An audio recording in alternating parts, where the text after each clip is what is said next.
In the few minutes we have left, we'll talk about two issues that are bubbling up right now and continue to bubble up as we move forward into 2026. Venezuela and Iran. Please explain Venezuela in this context.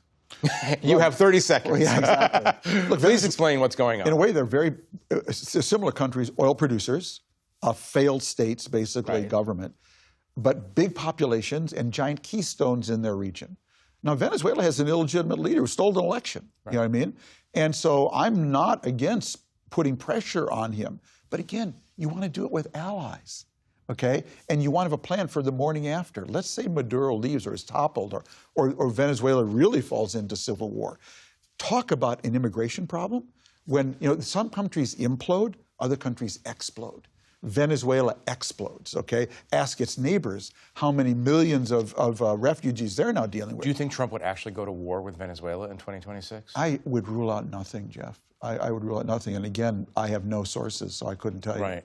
On the Iran question, this was pretty remarkable. Iran right now is undergoing more convulsions. The people, obviously, of Iran do not like their government. We've seen that again and again. The government shows no hesitation to actually shoot down peaceful demonstrators in the street. This is what Trump just wrote.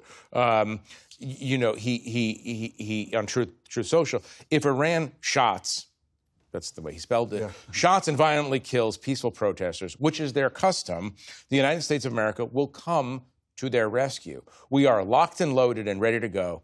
Thank you for your attention to this matter, President Donald J. Trump. That is the clearest. I've never seen a president threaten Iran that directly. Is there something behind that? Or, again, we don't know. Beats me. What are the consequences of saying something like that?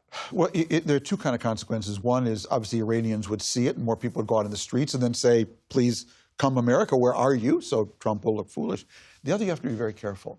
This is the kind of thing the Iranian regime would do to delegitimize the protesters. You're acting for Trump. You're acting for the foreigner, for the America.